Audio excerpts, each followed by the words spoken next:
Welcome back to Fear Begins. Tonight's story is about Jake, a 21-year-old college student working the night shift at a rundown motel. What was supposed to be an easy Halloween paycheck became a night he still refuses to talk about in person. This is not fiction. This is a warning. Before we begin, if you've ever experienced something strange on Halloween, a noise you couldn't explain, a shadow that moved on its own, drop it in the comments below. Share this story with that one friend who never believes in ghosts, and comment where you're watching or listening from. We're building a haunted community here at Fear Begins, and you're part of it now. Jake had taken the job at the Evergreen Motel just for some extra cash.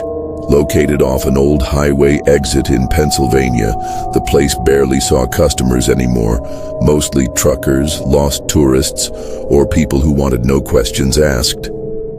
His job? Check people in, stay awake, keep the coffee fresh. It was Halloween night, when his manager, an older man named Carl, handed him the keys and gave him a warning. Don't rent out room 237, it's off limits. Jake chuckled. Is that your Halloween prank? Carl didn't laugh. Just follow instructions and stay inside the office unless absolutely necessary. Jake shrugged it off.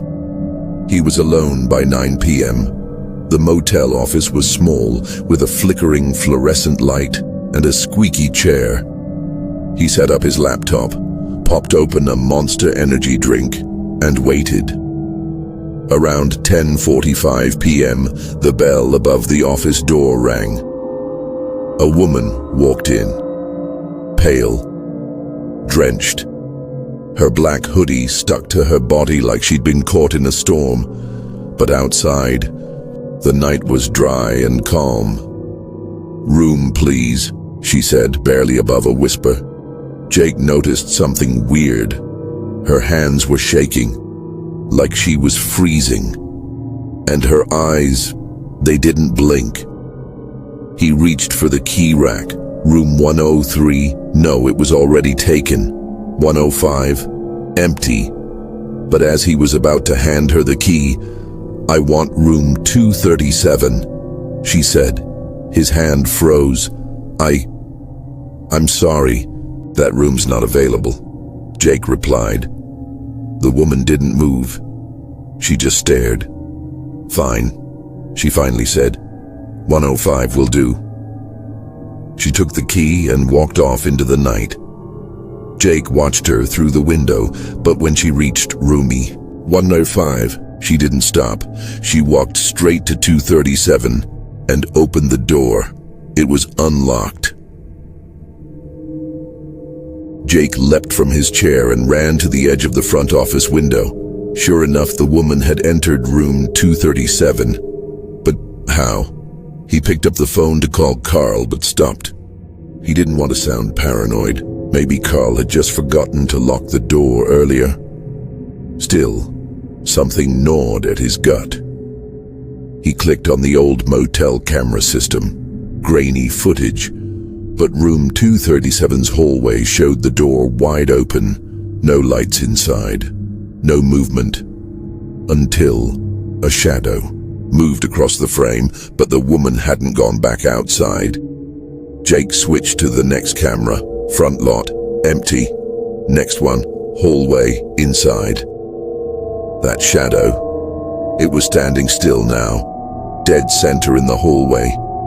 Facing the camera, then the feed cut to static. Jake jumped, knocking over his coffee. That's when he heard it. A tap at the glass behind him. He spun around. Nothing. But then he noticed something on the glass. A foggy handprint. Small, as if someone had pressed their palm against it from the outside. He grabbed the phone and finally dialed Carl. No answer. That's when the motel lights flickered, and the front door creaked open.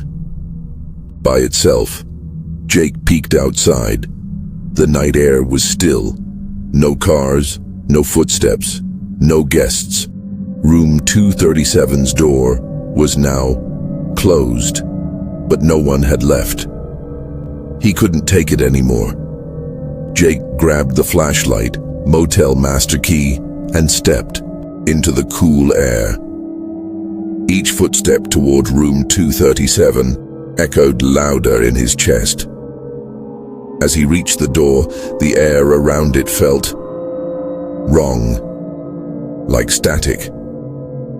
His skin prickled.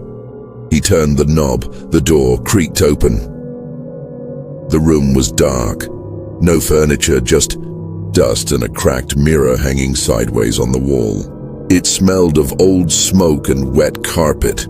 "Ma'am," Jake whispered. No response. He stepped inside. Bang! The door slammed shut behind him. He spun around, heart racing, flashlight beam shaking. That's when he saw it in the mirror. A figure. The woman standing behind him. But when he turned, no one was there. He turned back to the mirror. Now she was closer. Jake stumbled back, nearly tripping. The door handle wouldn't budge. It was like it was fused to the wood. In the mirror, the figure raised an arm. Jake felt a sudden cold hand wrap around his neck.